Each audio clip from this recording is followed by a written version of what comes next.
Nós estamos vivendo uma era de aprendizado muito importante, por quê? Porque os nossos ancestrais não sabiam dessas regras. E aí, consequentemente, eles desrespeitavam acreditando que estava tudo bem.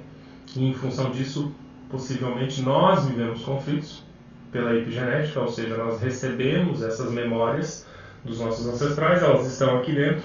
Então eu ainda vivo conflitos em função do que aconteceu lá atrás. Só que agora eu sei das leis, agora eu sei dessas ordens do amor, então eu posso colocar isso em prática e é aí que vem a grande mudança. Olá, seja muito bem-vindo, seja muito bem-vinda. É uma alegria ter você aqui comigo nessa série de vídeos. O olhar sistêmico dos livros sobre a perspectiva das constelações familiares. Eu sou Milton Rodrigo Eli, sou especialista em constelação sistêmica e fundador do Instituto Pulsares. Essa não é uma série apenas de leitura de um livro ou um simples resumo, porque afinal de contas tem vários audiobooks por aí, resumos, e até a inteligência artificial hoje já faz isso muito bem para você. Então, aqui você vai ter a interpretação e a reflexão profunda desses livros, da visão sistêmica sobre livros que não são de consteladores, também baseado na minha própria experiência como constelador. Vamos ter essa nova ótica sobre muitos conteúdos ricos que podem te auxiliar na sua vida. Minha missão aqui é te ajudar a enxergar além do óbvio que pode estar escrito ali no livro, para que você possa aplicar esse ensinamento tanto na sua vida pessoal quanto na sua prática profissional, se você for um terapeuta ou trabalha na área da saúde em geral.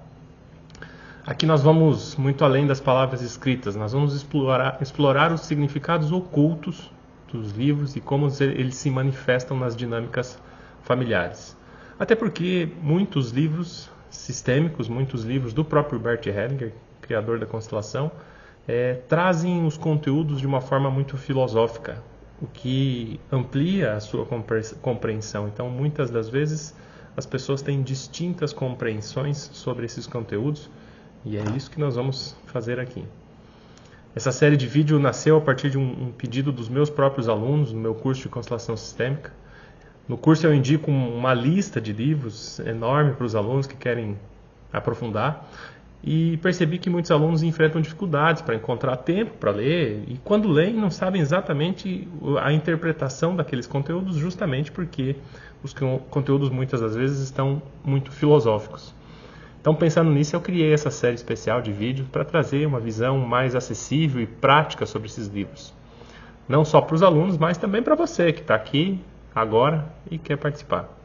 Então aproveite para assistir até o final. Eu não sei até quando nós vamos deixar esses conteúdos aqui no ar.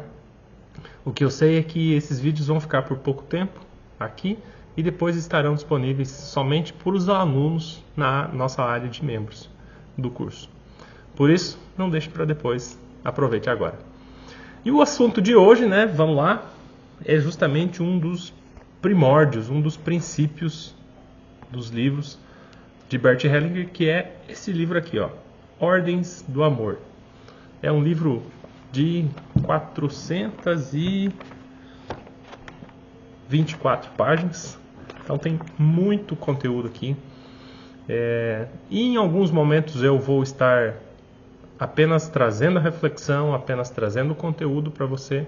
Apenas não, Na verdade é muito mais do que isso. Eu vou estar compartilhando o conteúdo, vou estar explicando já esse conteúdo de cada uma das etapas do livro. E em alguns momentos eu vou ler, literalmente eu vou ler, para que possa acontecer a compreensão. Tem alguns momentos desse livro que Bert, por exemplo, escreveu histórias. Então, não basta comentar a história aqui, eu vou ler a história e aí sim trazer algumas novas perspectivas, algumas reflexões sobre esses conteúdos. Esse livro está dividido em partes de cursos que Bert Hellinger fez. Então ele ministrou um curso e esse curso foi digitado e aí que surgiu esse livro. Então, logo no começo, Bert nos convida realmente, ao fazer a leitura do livro, é como se fôssemos estar com ele durante esse curso. E realmente, o conteúdo é muito rico, ele pode aí, assim como um curso, te trazer insights, percepções, reflexões sobre dinâmicas que aqui no livro são trazidas e que você vai perceber que isso pode estar acontecendo com você na sua vida e você vai entender quais são as possíveis desordens. Esse livro, na página 7, tem um prefácio escrito pelo próprio Bert. Eu não vou ler o prefácio aqui, mas tem uma parte que ele fala que é justamente sobre o que eu acabei de comentar com você. Estou certo de que este livro ajudará muitas famílias a encontrar a solução para os problemas que sempre lhes pareceram insolúveis. Para você que está começando agora no mundo das constelações sistêmicas, então eu já vou te trazer uma percepção sobre o conteúdo desse livro. Bert Hellinger, criador das constelações sistêmicas, esse foi um dos primeiros livros dele. Ele percebeu que muitos conflitos que nós vivemos na vida podem estar atuando em função justamente das 3 leis do amor. Então, por isso que esse livro, Leis ou Ordens do Amor. Então, por isso que esse livro se chama Ordens do Amor. Ele fala sobre essas 3 ordens do amor aqui no livro e também dá exemplos de dinâmicas que as pessoas, desrespeitando as ordens do amor, elas acabam atraindo conflitos. Eu costumo dizer para as pessoas que nós estamos vivendo uma era de aprendizado muito importante. Por quê? Porque os nossos ancestrais não sabiam dessas regras. E aí, consequentemente, eles desrespeitavam acreditando que estava tudo bem. E em função disso, possivelmente, nós vivemos conflitos pela epigenética, ou seja, nós recebemos essas memórias dos nossos ancestrais, elas estão aqui dentro. Então eu ainda vivo conflitos em função do que aconteceu lá atrás. Só que agora eu sei das leis, agora eu sei dessas ordens do amor. Então eu posso colocar isso em prática e é aí que vem a grande mudança. Então sim, é muito importante conhecer essas 3 ordens do amor para que nós possamos colocar isso em prática. Na introdução desse livro ele comenta justamente o que eu disse já para vocês também, que reproduz textualmente, claro, de forma abreviada, todos os 3 cursos terapêuticos. E aí, lá na página 13, nós começamos um pouquinho do contexto do livro já. Na página 13 ele traz uma história. E aí nós vamos começar aqui então nosso conhecimento justamente já escutando essa história. Eu vou ler para você e já vou te fazendo algumas observações e alguns comentários. O conhecimento. Alguém se decide afinal a saber. Monta em sua bicicleta, pedala para o campo aberto, afastando-se do caminho habitual e seguindo por outra trilha. Como não existe sinalização, ele tem de confiar apenas no que vê, com os próprios olhos diante de si, e no que mede em seu avanço. O que impulsiona antes de tudo, a alegria de descobrir, e o que para ele era mais um pressentimento, agora se transforma em certeza. Eis, porém, que o caminho termina, diante de um largo rio. Ele desce da bicicleta, sabe que, se quiser avançar, deve deixar na margem tudo o que leva consigo.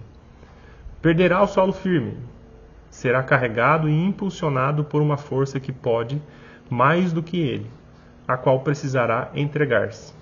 Por isso, hesita e recua.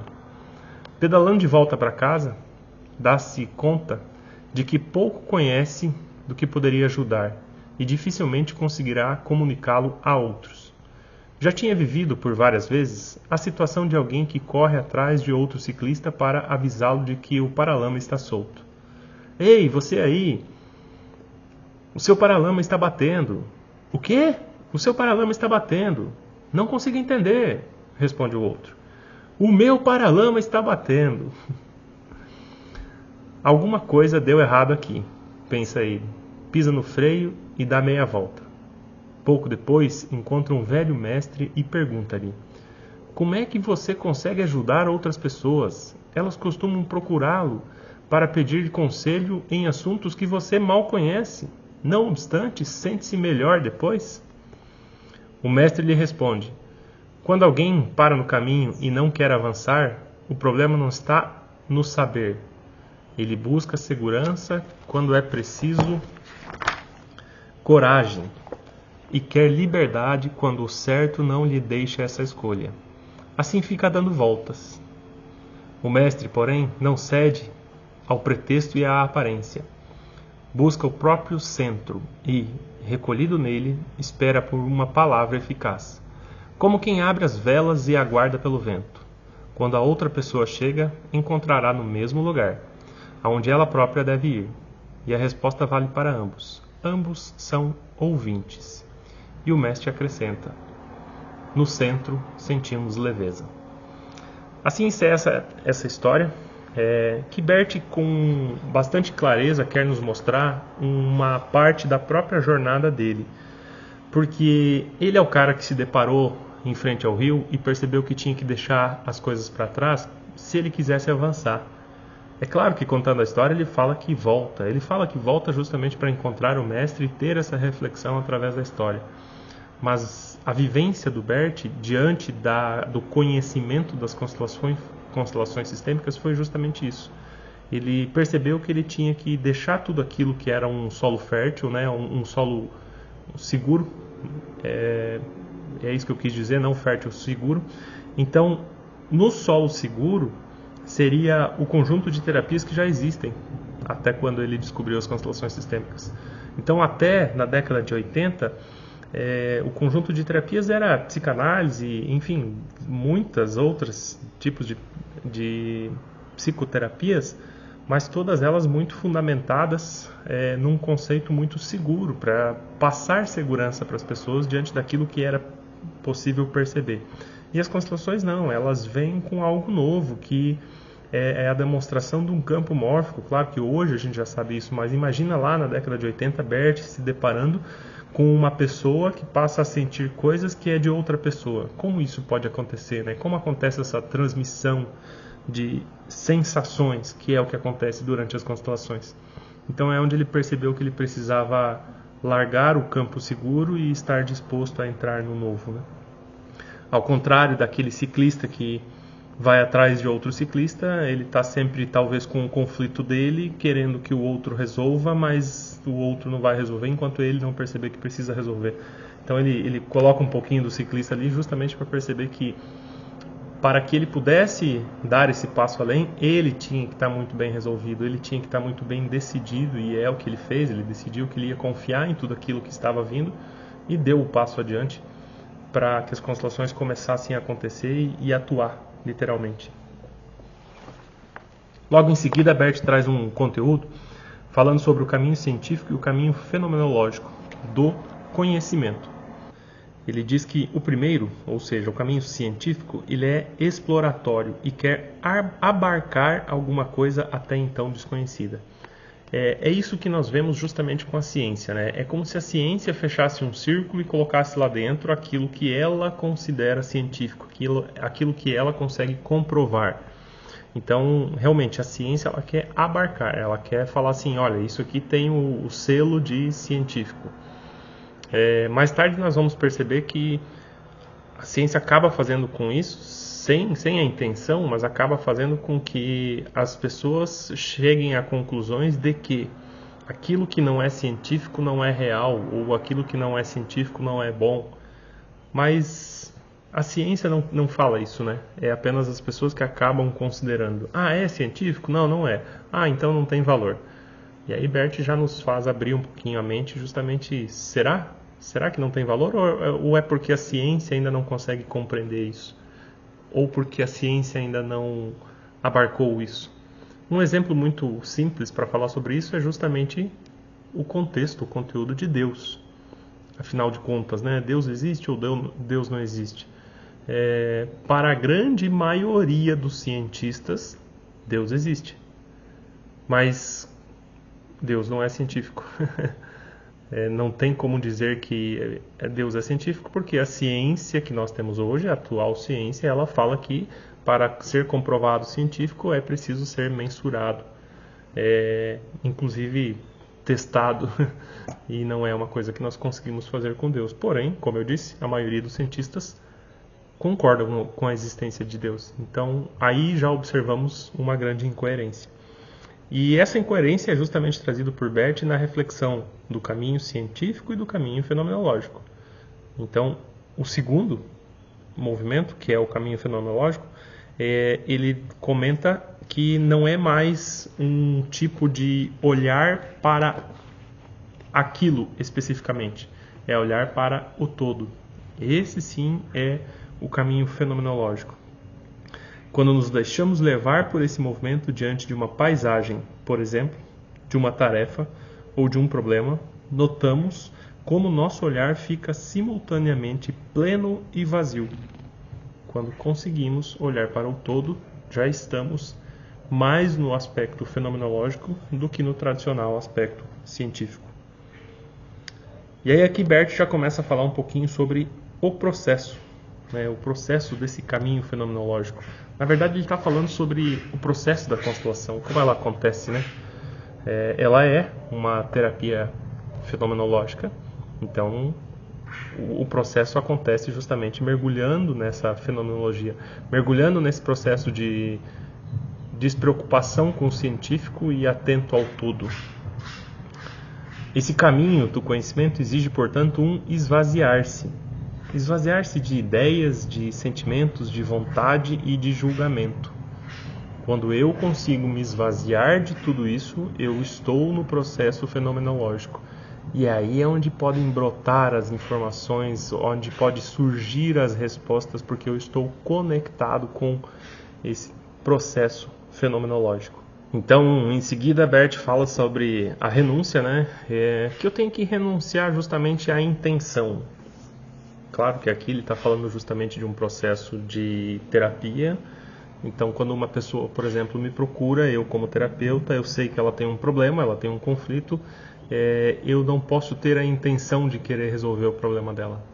Eu sim tenho a intenção de fazer aquilo que eu posso para conseguir solucionar ou auxiliar ela a solucionar. Mas a intenção, eu vou resolver o teu problema, por exemplo, é uma frase que já tira a tua possibilidade de entrar nesse processo fenomenológico. Você já não vai ter conexão com esse campo de informação, porque você já está com um olhar único. O teu olhar único é para resolução do problema. E talvez o problema não vá ter a resolução que você imagina. Um exemplo bem comum de se explicar isso, de se mostrar isso, é justamente quando trabalhamos com casais. Existem casamentos que já terminaram, mas que as pessoas continuam juntas. E aí eles buscam um terapeuta buscando salvar o casamento. Então, se eu vou com a intenção de eu vou auxiliar vocês a vocês se reconciliarem, é onde eu já perdi. É onde eu não entro em contato com esse processo fenomenológico. Quando eu vou sem intenção, às vezes eu até aviso as pessoas, olha, eu não sei qual vai ser o resultado pode ser esse que vocês querem, mas pode ser o contrário. E as pessoas mesmo assim estão dispostas, aí sim nós conseguimos dar um passo de enxergar se é possível fazer algo, o que é possível fazer. Porque aí nós enxergamos as raízes dos conflitos e aí conseguimos trabalhar. Em seguida, a Bert fala sobre a coragem, né?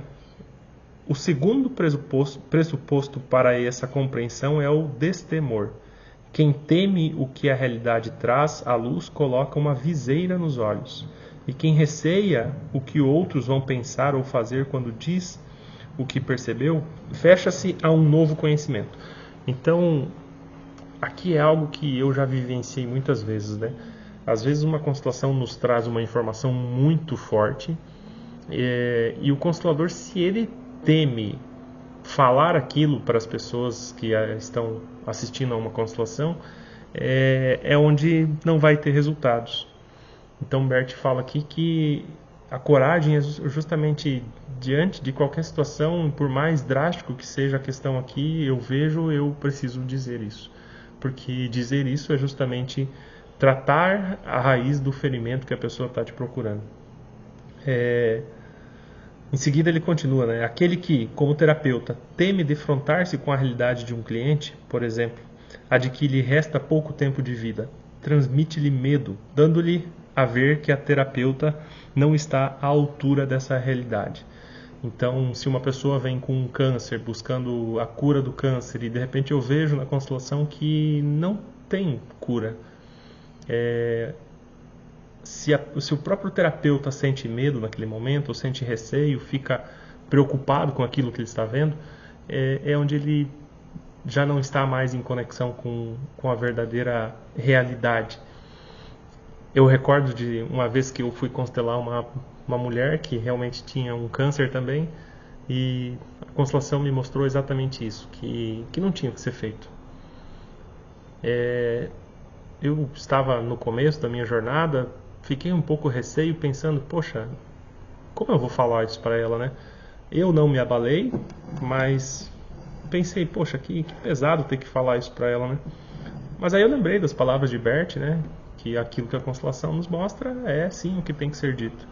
Eu fui lá, sentei do lado dela, olhei, eu estava fazendo a constelação, então eu estava de pé e quando veio à tona tudo isso, eu fui lá e sentei do lado da minha cliente.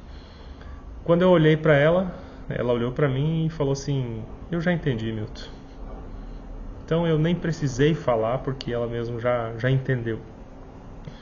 E assim nós percebemos o que Bert nos coloca aqui, né? Para mim foi muito importante esse momento porque eu percebi isso, né? Se eu não tivesse a coragem de ir lá e falar para ela, talvez tinha feito menos efeito. Por mais que ela tenha percebido e entendido, o que ela saiu de lá, o que aconteceu quando ela saiu de lá foi justamente um alívio para ela. Ela mencionou depois disso que ficou muito mais leve. Sim, ela teve complicações, depois de alguns meses acabou falecendo. Porém, nos relatos dela, enquanto viva, foi justamente que aquele tempo foi muito mais proveitoso, porque até lá ela estava brigando contra o câncer numa luta infernal e desgastante. A partir daquele dia ela percebeu que não adiantava brigar e que o que ela tinha que fazer era curtir a sua vida, curtir todos os seus momentos. E foi isso que aconteceu. Então, a importância da coragem, né? Depois da coragem, Bert também fala sobre a sintonia. A ausência de intenção e de medo permite a sintonia com a realidade como ela é. Essa é uma frase muito profunda e que nós devemos realmente levar para a nossa vida. A ausência de intenção e de medo. Se durante o dia você passa por conflitos onde você tem medo, o medo vai só te afastar dos seus sonhos e dos seus objetivos. Então é a ausência desse medo, a intenção, você tem propósitos. Então, claro, na tua vida você vai ter intenção, mas nas constelações você não tem intenção. Então nós estamos aqui falando de constelação, mas ao mesmo tempo eu vou também fazer sempre essas analogias sobre a própria vida, onde você vai perceber que tudo isso é no campo da constelação, mas é também em nossas vidas. E aqui mais uma vez ele traz uma história para nós, né? Que eu vou ler para você. Um discípulo perguntou a um mestre: diga-me, o que é liberdade? Que liberdade? Perguntou-lhe o mestre. A primeira liberdade é a estupidez. Lembra o cavalo que, relinchando, derruba o cavaleiro, só para sentir depois o seu pulso ainda mais forte. A segunda liberdade é o remorso. Lembra o timoneiro que, após naufrágio, permanece nos destroços em vez de subir ao barco salva-vidas. E a terceira liberdade é a compreensão. Ela sucede à estupidez e ao remorso. Assemelha-se ao caule que se balança com o vento e, por ceder onde é fraco, permanece-lhe de pé. Isso é tudo? Perguntou o discípulo. O mestre respondeu: algumas pessoas acham que são elas que procuram a verdade de suas almas. Contudo, é a grande alma que pensa e procura através delas. Como a natureza, ela pode permitir-se muitos erros, porque está sempre e sem esforço substituindo os maus jogadores. Mas aquele que a deixa pensar recebe dela, às vezes, certa liberdade de movimento, e com um rio que carrega o nadador que se deixa levar. Ela o leva até a margem, unindo sua força a dele. O quanto devemos então estar leves para a fluidez da nossa vida. Esse é o recado que fica nesse trecho do livro. A nossa estupidez no início da nossa adolescência, que cria uma força muito grande, depois vem o remorso pelos erros que nós cometemos, né? E aí ele fala sobre a terceira liberdade, que é a compreensão. Quando realmente compreendemos os movimentos da vida, percebemos que não é uma consciência única, não sou só eu que estou pensando sobre a minha vida, e sim a consciência de toda a minha família. Essa é a grande alma que ele chama aqui, que depois foi chamada assim, né? A consciência da grande alma é a consciência da tua família. Essa consciência envolve todos aqueles que estão vivos e todos aqueles que também estão mortos. Envolve um conjunto de informação realmente muito maior. Então, às vezes, eu quero uma coisa, mas se a consciência sistêmica percebe que é necessário algum ajuste dentro dessa grande alma, eu posso ser a peça para que faça esse ajuste. E aí algumas coisas vão ser diferentes daquilo que eu realmente quero. Isso é uma das grandes percepções que a constelação sistêmica tem nos mostrado. Depois, Bert fala sobre fenomenologia filosófica, né? É justamente por seguir uma consciência sentida, né? É isso que ele fala, é uma consciência sentida e uma consciência oculta. Sentir essa consciência que é possível ser sentida e que também é oculta é justamente a fenomenologia filosófica. Por que filosófica que ele coloca aqui? Porque ela não tem regras, não tem como eu querer escolher alguma coisa para ver exclusivamente dentro dela. É ela que me mostra aquilo que realmente é importante ser visto. E aí vem a fenomenologia psicoterapêutica. Então ele escreve no primeiro parágrafo que eu vou ler. Esses conhecimentos, porém, não resultaram apenas de percepções filosóficas e da utilização filosófica do método fenomenológico. Foi necessária ainda uma outra via de acesso, a do saber por participação. Essa via se abre através das constelações familiares, quando acontecem sobre o enfoque fenomenológico. Então aqui ele até relata, né, como funciona uma constelação. É justamente para você que está começando a leitura entender o processo essencial. O cliente escolhe arbitrariamente entre os participantes de um grupo representantes para si próprio e para outros membros significativos de sua família. Através desse processo, o cliente é surpreendido por algo que subitamente vem à luz. Ele entra em contato com um saber que antes lhe estava vedado. Então aqui ele já deixa bem claro justamente o processo da constelação.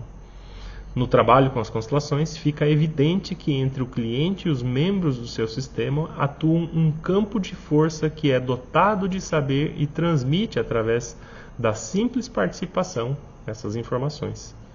O mesmo se aplica também ao terapeuta, sem intenção e sem medo, sem recorrer a teorias ou experiências anteriores. Nisso consiste, aliás, a postura fenomenológica aplicada à psicoterapia. Simples assim, eles nos explica muito bem tudo isso que é o processo fenomenológico. E aí, em seguida ele vem e fala sobre a alma. Como eu mencionei antes, a alma é justamente essas sensações de informações que são possíveis serem percebidas durante a constelação. E quando ele fala da alma, ele está falando dessa consciência sistêmica, uma consciência maior. Em seguida ele fala de mais um tipo de fenomenologia, que é o que ele chamou aqui de fenomenologia religiosa.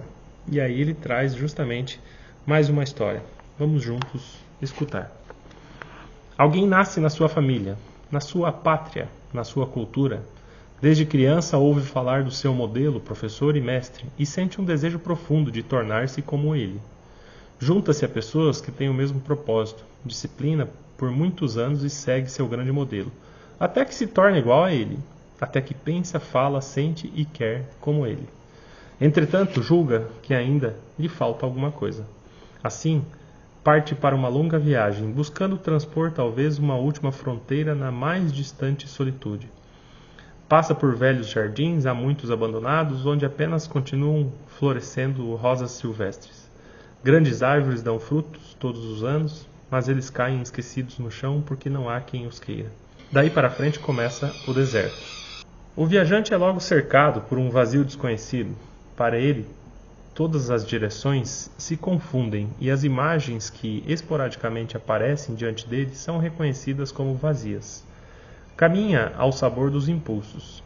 quando já tinha perdido há muito tempo a confiança nos próprios sentidos. Avista diante de si a fonte. Ela brota do solo e nele imediatamente se infiltra. Porém, até onde a água alcança, o deserto se converte num paraíso. Olhando em volta, o viajante vê então dois estranhos se aproximarem. Tinham procedido exatamente como ele. Seguiram seus próprios modelos até se tornarem iguais a eles. Partiram igualmente para uma longa viagem, buscando transpor talvez uma última fronteira, na solidão do deserto.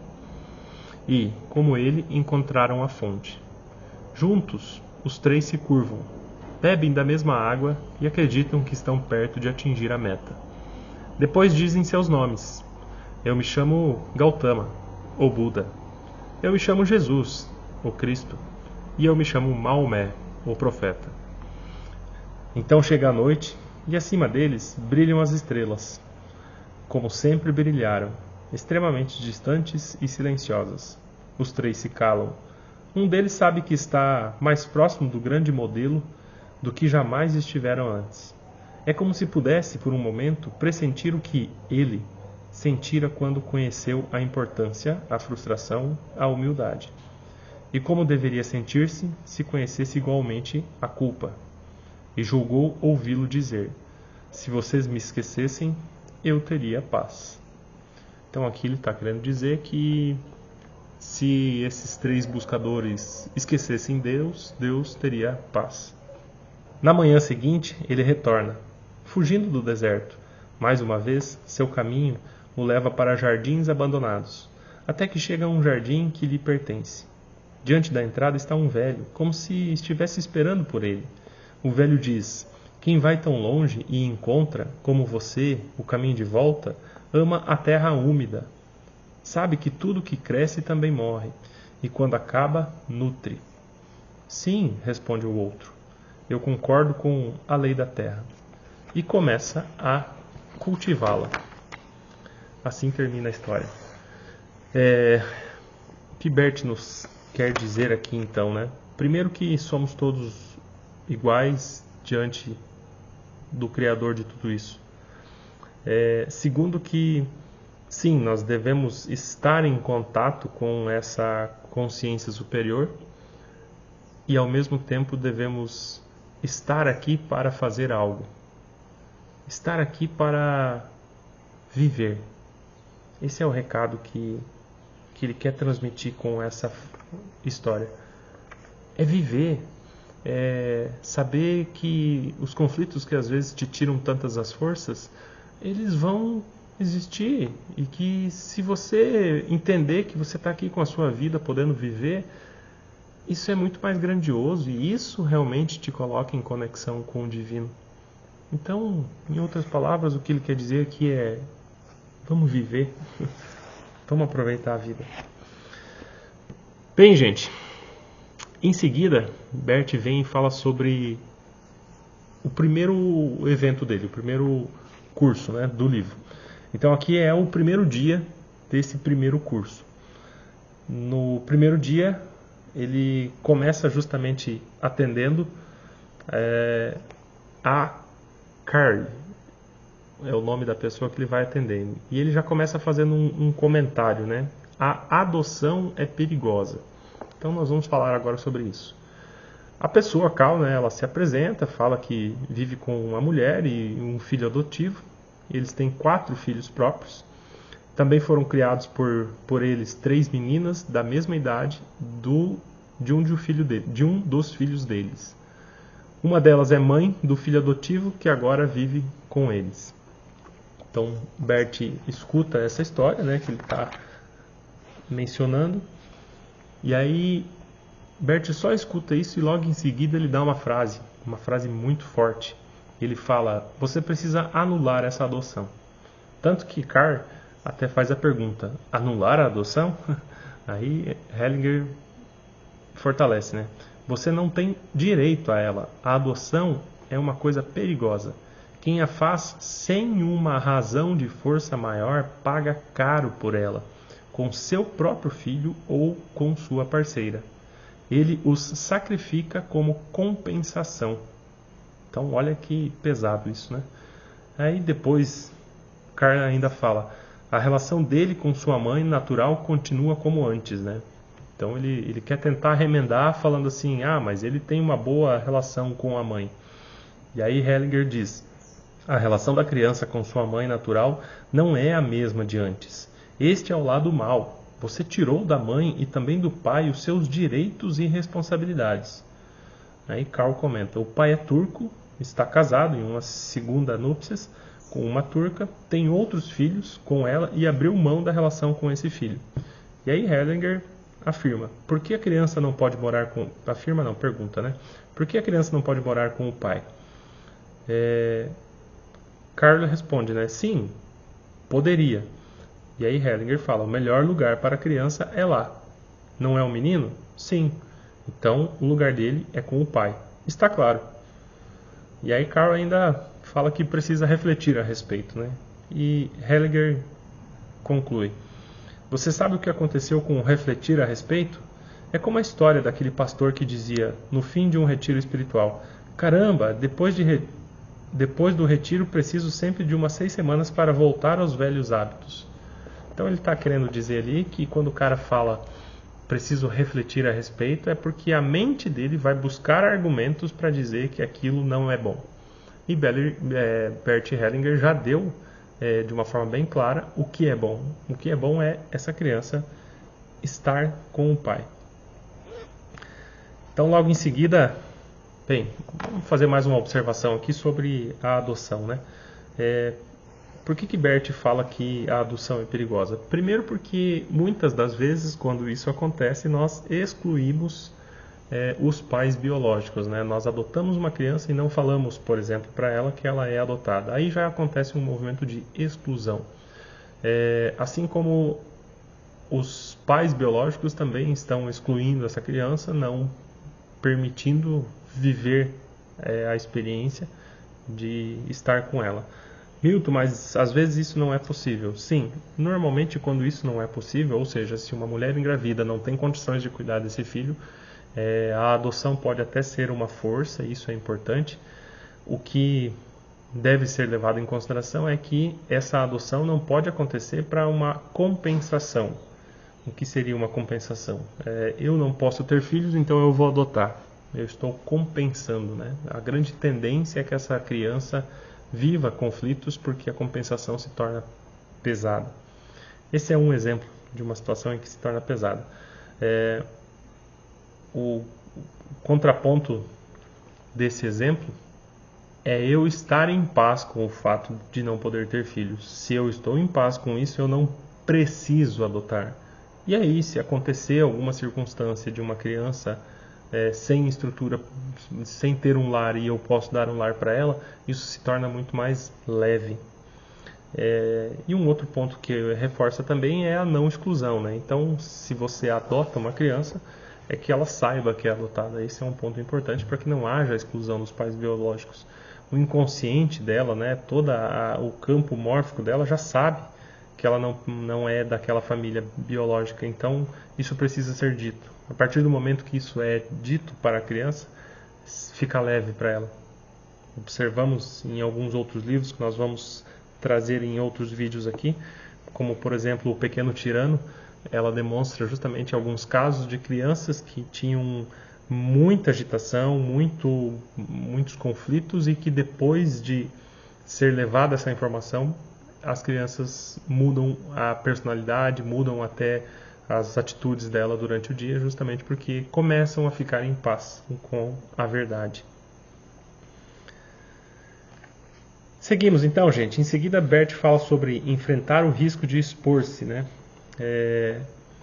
Esse é muito interessante e eu vou trazer para vocês aqui como Bert trabalha uma pessoa ao longo de um curso, onde num dia ele fala uma coisa, no outro dia ele dá continuidade àquilo que ele falou com algumas pessoas.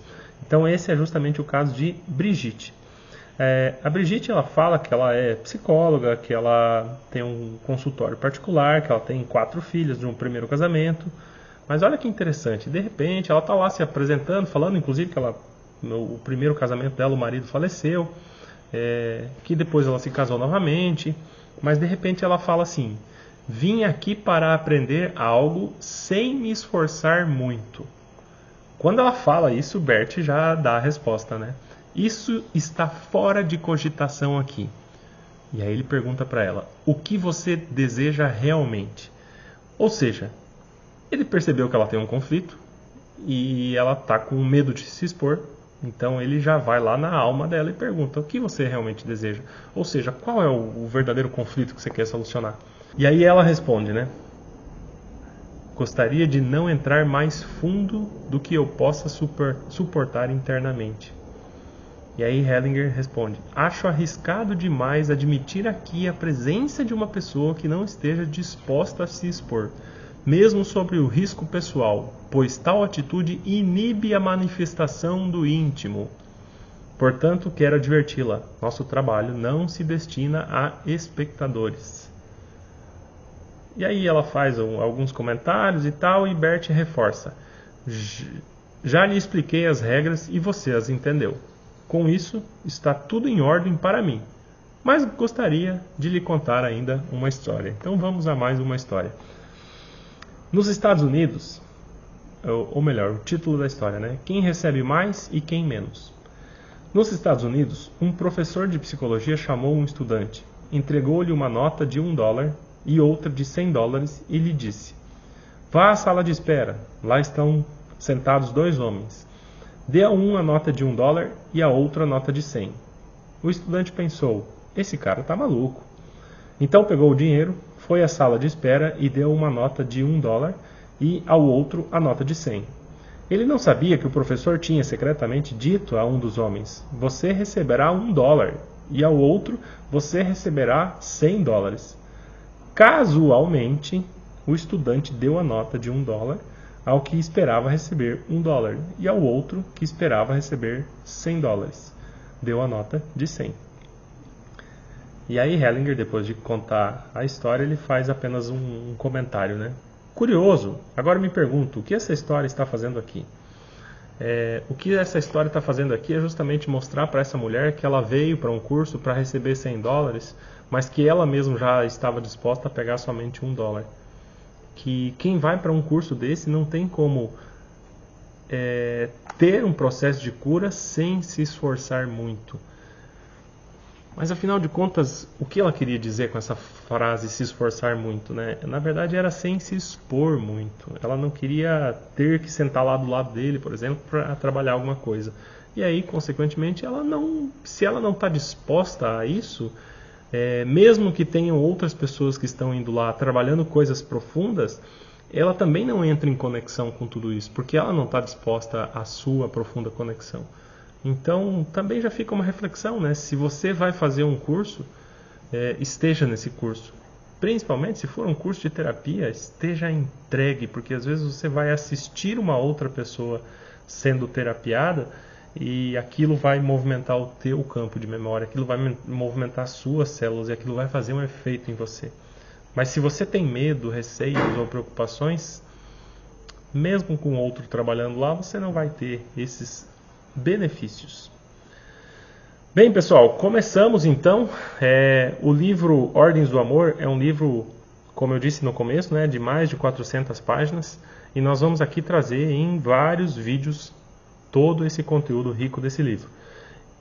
Para hoje nós começamos então o encerramento, né? Encerramos por aqui, estamos apenas ainda no início do livro, página 23 para ser bem exato para vocês. Mas vamos justamente fazendo aí todas essas análises sobre todos esses conteúdos que Bert Hellinger nos ensinou. Então é isso, pessoal. Se você quiser se aprofundar ainda mais nessa fascinante visão sistêmica, eu te convido a conhecer o meu curso de constelação familiar no link da descrição aqui desse vídeo. Se você percebeu que esse vídeo te ajudou a começar a enxergar o mundo por uma nova perspectiva, me conta. Escreve aqui nos comentários, por favor. Eu adoro saber sobre essas interpretações que impactam você.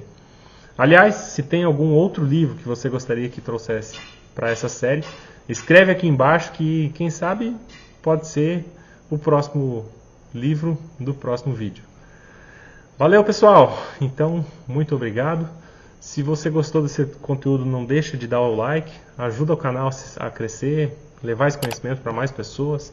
Aproveita e se inscreve aqui, caso ainda não seja inscrito no canal. Ativa o sininho para não perder nenhum de nossos conteúdos. Um forte abraço e até a próxima.